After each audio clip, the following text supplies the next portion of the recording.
This is kind of assuming like that customers were on board with the change. What I've found is like it leads to additional either worst case scenario of a $354 million uptick for the company. Base case is $382 million. And then the best case scenario is $458 million. $354 million worst case is not a bad place to be. Exactly. So yeah, some of these companies are so large that even their worst case scenarios are a dream for a lot of other operations out there. They changed too much at once. They changed their product line, they changed their image, they changed their campaign to something that didn't have much of any substance to it. And consumers said, "Where's our Jaguar?" And they didn't have an answer for that. Welcome to We Fixed It. You're welcome. The show where we take over companies, you come along for the ride, and we try to put them back better than we found them. This is a special episode of We Fixed It, You're Welcome. And that means we have a special guest who we'll get to in a moment. Now, you probably know how our show works. Every episode, we take on a company in the public eye that's facing some challenges, and we fix it. We can't help ourselves. It's what we do for a living. Under the pressure of a ticking clock, we apply our thinking, professional expertise, and the insights of our guests, and we work our way into a solution. And you're with us every step of the way. At the end, we tell the company to their face how we'd fix the situation. Then we hand the company right back, give ourselves high fives all around, and job well done. Now, the fixes we propose on this show are all in good fun, but we try to do some real good too. We've explored how leaders can show up better, how professionals can navigate tricky business situations, how companies falling out of relevance can evolve, even how we could all be better as a society. That's got to be worth something, right? Well, out of all of us, only our guest is qualified to put a number on that value. If you caught our Bowflex episode, you've heard him before. If you've ever typed the word accounting into LinkedIn, you've definitely seen him. Please welcome Lukas Sundahl. Hey, Lukas. Hey, how you doing? Thanks for having me. Yeah, thanks for coming back with us. So, Lukas, you've done a lot of things that are financial related. Why don't you share a little bit about yourself for everybody? Yes, so I've been in the accounting space for about 15 years. It's funny because we talked about Bowflex earlier. I was a personal trainer before changing my careers. But in that time, the last 5 or 6 years, I've been more heavily involved in leadership roles from the finance and accounting perspective, CFO, controller, all those type of things to really not only deliver the financial results, but talk through and help companies and leaders plan out their strategy to grow, continue to operate efficiently, and make sure they're managing costs and how to grow revenues, a lot of different financial metrics, and tying those back into the operations. Very cool. Thanks, Lukas. Yeah. I can't wait to quantify some things with you. So let's get into those dollar signs. So our show has fixed a few dozen companies by now, and they should be thanking us. It's in the name of the show. But the question that we got to talking about is, what exactly should these companies be thanking us for?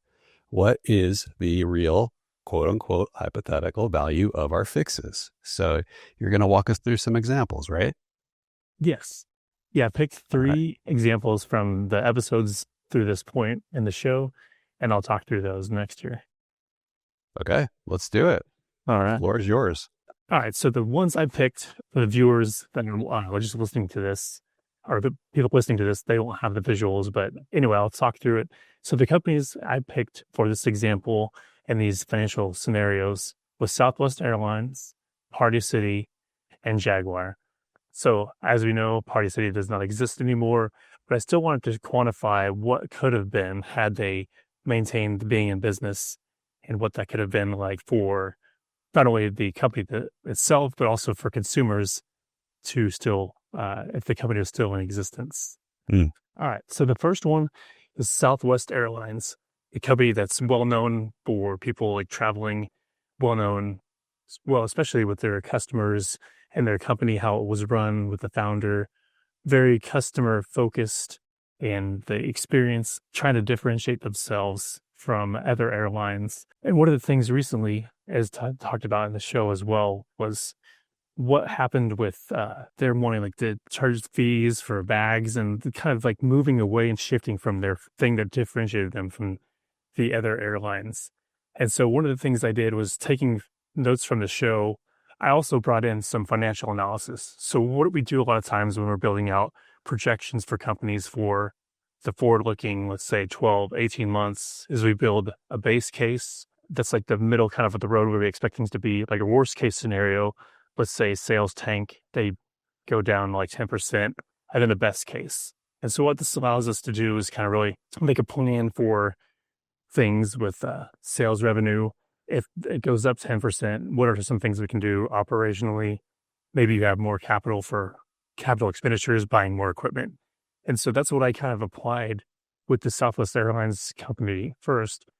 It's just seeing like what it would have been had to do like with some of these bag fees, implementing them and avoiding company and churn, if you will. So things they could do to make sure that customers stay loyal to the brand while still bringing in the fees for the said airline.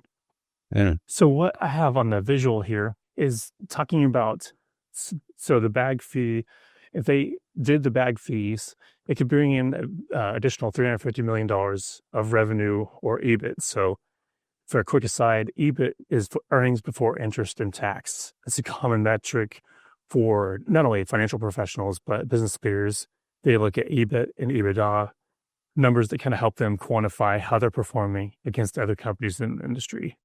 And then talking through and listening to the show notes, I came to the conclusion that in the worst case scenario, having the bag fee uplift, so bringing in the bag fees, but still doing things that were mentioned on the show to preserve the culture, preserve the customer experience, and avoid customers churning and going to other airlines. The worst case scenario, it still brings in $354 million. So there's a way to still charge the bag fees without completely alienating your customers. A lot of times, companies understand that costs go up, fuel costs, operational, but it's how you communicate it to your stakeholders, your customers. I understand as a consumer that costs are going up. We've seen that. So it's all about how you deliver the message. It's not just day one, like, oh, by the way, you have to pay these fees now and we're taking away your preferred seating arrangements.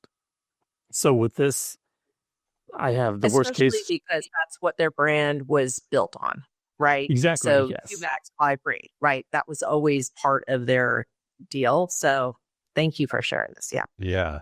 Yeah. And to offset it, we were talking about if the bag fees were a revenue driver or a necessary evil or a pass through to the customer.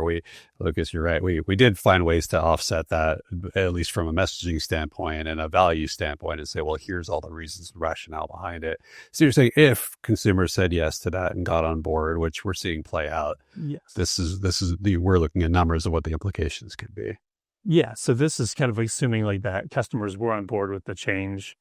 But still staying, like, basically, my assumption was only bringing in the bag fees, but keeping everything else operationally the same. That's been, like, the Southwest standard, the Southwest way. Mm-hmm. So what I've found is, like, it leads to additional, either worst-case scenario of a $354 million uptick for the company. Base case is $382 million, and then the best-case scenario is $458 million. So, nice. Again, all to say, like, there's ways to kind of still keep the Southwest methodology without alienating their customers and avoiding them like jumping to like Delta, American, some of the other competitors out there. 354 million worst case is not a bad place to be. Exactly. So yeah, some of these companies are so large that even their worst case scenarios are a dream for a lot of other corporations out there. All right. So Party City, this one hits for me because I have young kids, and now when we have like birthday parties or other things, trying to find like a local store that has the things you need for party supplies. Costumes are pretty easy. There's other costumes stores that pop up. Spirit Halloween, if you will, probably was jumping into these empty Party City locations. For sure. But what I took the show notes again, talking through, and similar to like what happened with other retailers in this same kind of space, Toys R Us, for instance, is they really kind of just can really focus on making the shopping like an experience. That's what could have been with Toys R Us. Party City, as talked through with the show, is just like having like the experience in the store, and not just around Halloween time or Christmas time, but all throughout the year. Different festivities, birthday parties are throughout the year, but there's different ways that they could have more localized inventory. Some of the stores did an okay job with that, but I feel like more of them could have done better with keeping their inventory localized to like sports teams, the town, like what the city of the U.S., like, or wherever it is, what it kind of represents, like the geography, those type of things. and then having like community tie-ins. There's so many things for these chains that they could still offer things that were interesting to the people in the community. You could go with like this time of year, you've got Friday night football games for local high schools. So there's a way throughout the year, like coming up on things in autumn, pumpkin patches, all that kind of stuff. So there's so much that they could have done had they stuck with what you all talked about on the show. And so what I did in my analysis is I took their annual net sales and I did like a comparison with their EBITDA. And so taking what everyone talked about on the show and applying it to the financial model, their worst case scenarios that they could have had like a $43 million savings and like still been in operation. So they could have brought in, they could have like had a $43 million lift in their company, still pay off all their debts and everything and still be in operation. So in the base case was 86 million. And then the best case is $130 million. So had they done all these things that we talked about on the show, increased the foot traffic, localized inventory, all those community tie-ins, the company would still been in operation, and this has been their uptick and their sales and like the EBITDA to help continue to fund their operations. So even in the worst case, the $43 million, you always have to think about the worst case scenario first, right? Yes. So even if $43 million would have bought them some time, allowed them to go potentially into financial turnaround, and they could have done that potentially, hypothetically, by doing some community call outs. So a party city in Michigan is different from a party city in Austin, Texas, because you feel like the location where you are. There's a embracing of the local community. We talked about maybe maximizing the footprint of the store and optimizing that, maybe using it after hours for actual throwing parties at a party city. Who knew? So if they'd gone into those types of revenue models because they had a little bit of breathing room to carry those out. So you're saying worst case, they'd be sitting at $43 million. Best case, the fix is, again, on a hypothetical, $130 million. Yeah, exactly. That's the one thing too. I wonder if there's an issue with the how big an organization is versus the franchise, right? So like when you look at something like Party City, like for the ability for them to pivot to some more regionalized, localized, different seasonality based on where you're at. So right now it's homecoming for most of the high schools and colleges. So like that's a great opportunity for them to do, all the homecoming banners and things like that. But it feels like Party City, I hate to say this, but I feel like they were kind of not in a mind space of, they were just drowning. So they weren't even really thinking about like, what could we do to pivot to try, and in like a corporate type of setting is regionalization and looking at different types of things throughout the season. Just is that seem too minor, right? So it's interesting that they actually ended up failing, Lucas, right? Based on what you're providing, because I feel like it seemed like common sense when we talked about Party City. and we also had one of our panelists who said like she exclusively would go to Party City, like physically go.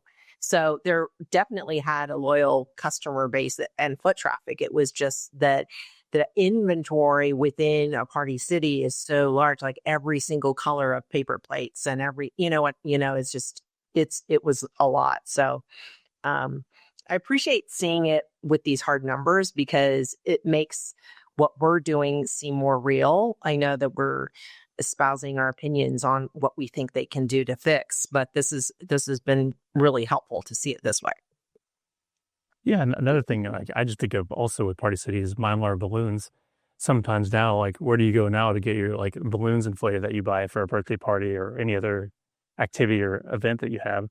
So there's so many things like you mentioned that they could have done to increase. And that's the other thing too, sometimes with these turnarounds is if you can like show like some changes that you're making are making the improvements, then your creditors, you could renegotiate terms, bring in some like other investment partners that maybe kind of give you a lift, at least to get you to that like turnaround point, really make it successful. So, yeah, that bridge loan. Yeah, exactly. Yeah, and that's where you bring in the right investors, not just the ones that want to gut you for parts. Yeah, exactly. Ones that are, want you to be around in 5 to 10 years and not just the quick cash out. All right. So the other one that was pretty interesting was Jaguar, talking about their electric vehicle and kind of talking through like what was discussed on the show. And I think a lot of times, like, it's one thing to have electric vehicles, that's great, but you don't want to move away from the heritage of the brand. And also they kind of lost the trust with their end consumer and customer. There's also like the creative misfire with marketing and whatnot.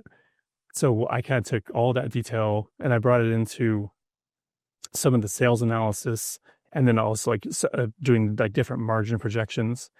And so with Jaguar, these are the numbers that I came up with on like with marketing, sales, rebuilding the customer loyalty and branding.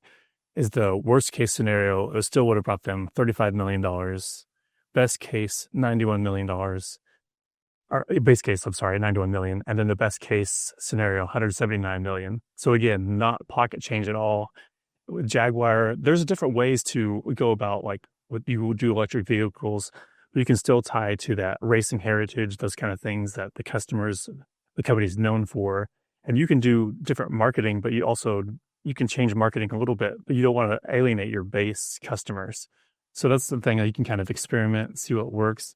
But I found it interesting to their change with electric vehicles, inventory, pricing, everything. So I'm curious, like, what you all think about these numbers from the Jaguar perspective. I mean, it's interesting. It's and because it's interesting, they keep doubling down on their existing strategy, right? And the CEO and the company, from everything I've seen, maybe they know something we don't. Maybe, when EVs were new, they knew it was going to take a long time for consumers to come around, and they just had to train consumers into a new category and out of something that they already knew. And now you got to shift your mindset. Now everyone's going to be buying EVs. Well, okay. All right, well, tell me in 10 years, right? But now, yeah, EVs are a point of preference for a consumer. So maybe Jaguar's onto something that we haven't seen play out yet. On the worst case, the 35 million, that could come and go and add dollars. I hate to say it, but they could be spending that to get market adoption. 179 million on the best case, that's pretty substantial. Like, they could make some serious company decisions and pivots and change the trajectory of where they're headed. They could be putting that to work for them. So yeah, what do y'all think?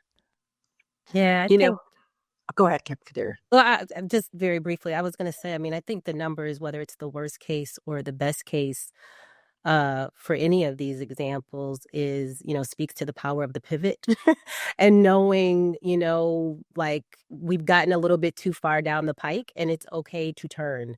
It's okay to go back. It's okay to take a couple of steps, in the other direction. We know these are, again, based on kind of our assumptions and opinions and all these things, but wow, right? It's pretty amazing to see these numbers on screen based on our fixes. I also think, and I love what you said about the power of the pivot, Kadir. Kadir is always bringing things up, the power of the playbook, power of the pivot. Yeah. I love all those things. I want T-shirts for all of them.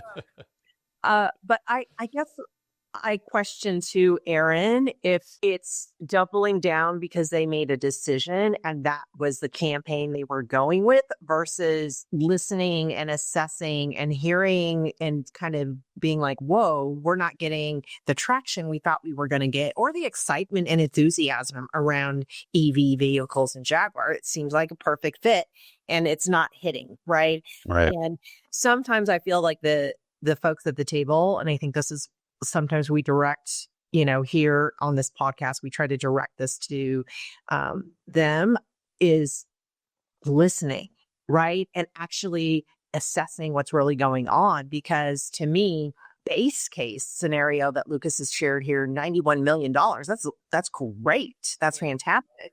Yeah. And I don't think it would take that much because their brand is so strong, right? And so like what they've done is kind of diluted something that is a strength of theirs. Their brand is their strength.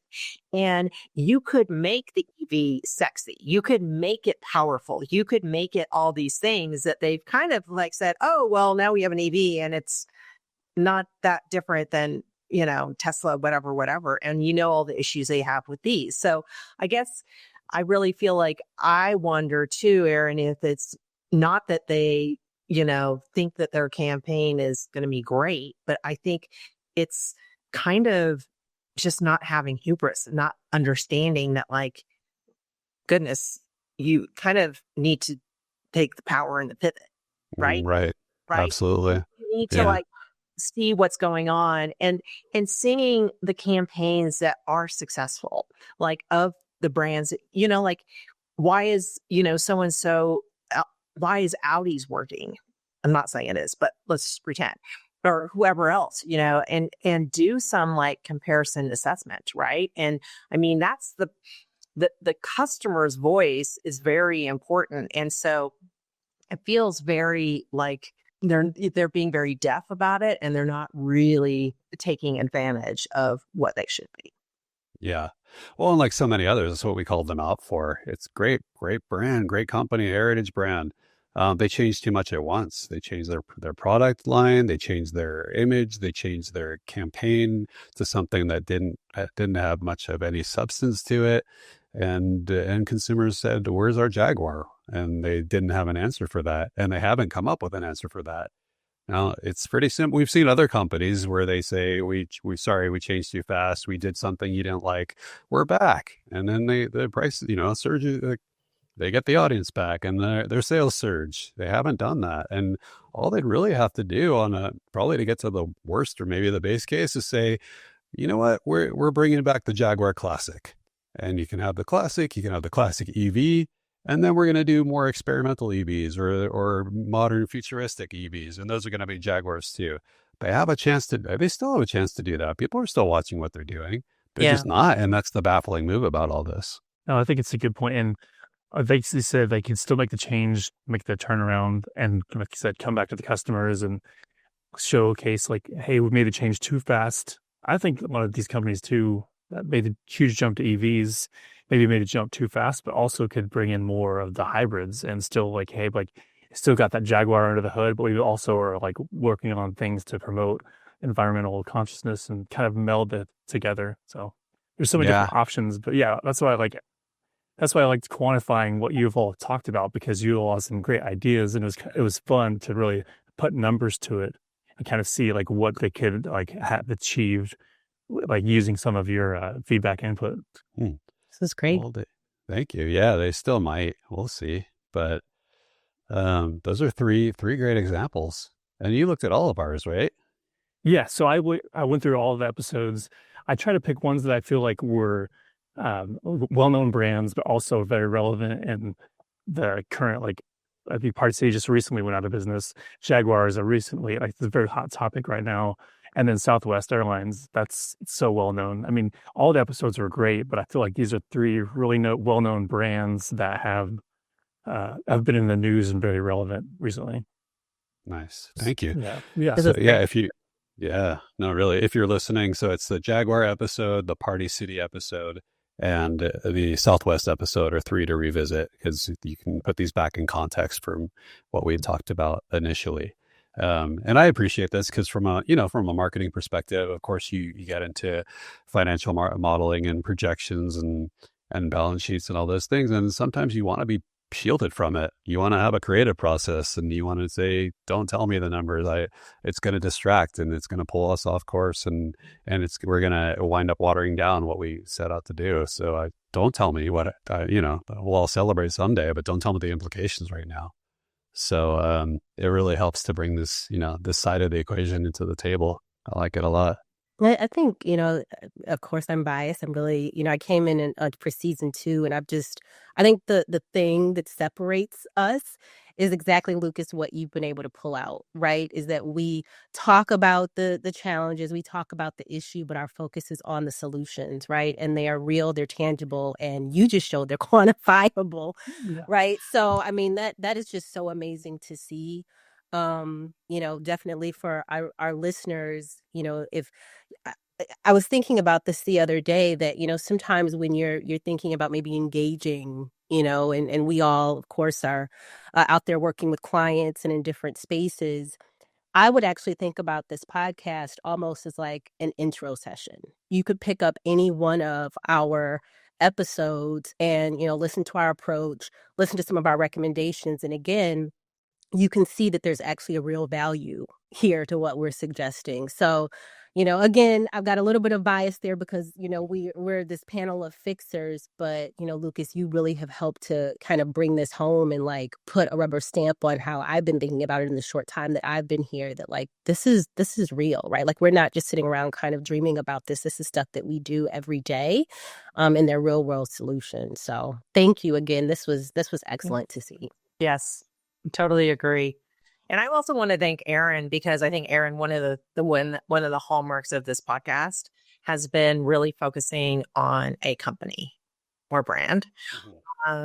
Because there are lots of hot topics out there that we could cover, but I don't think people are as interested in hearing just our opinions and hearing us just talk about something in general.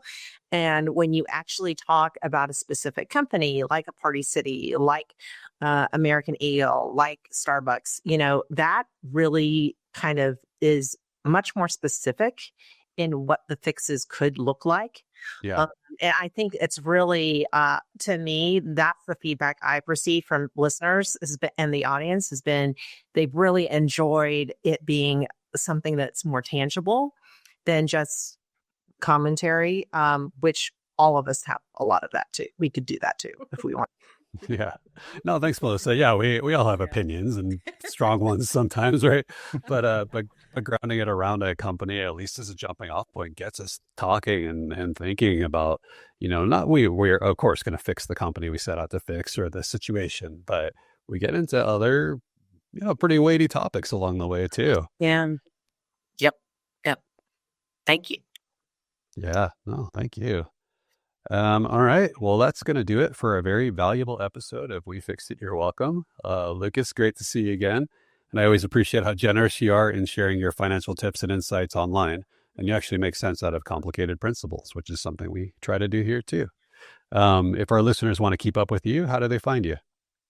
So the best place to find me is active on LinkedIn. So you can search Lukas Sundahl out on LinkedIn, posting content about accounting and finance, articles, news updates, those type of things. So for me, this is a lot of fun. I geek out on numbers. So this is it's fun diving into your episodes and really trying to extrapolate the potential savings and whatnot. Fantastic. Thank you so much. Melissa, Kadira, it's good to know what our fixes could actually be worth. I'm going to go cash some hypothetical checks. How about you? Cha-ching.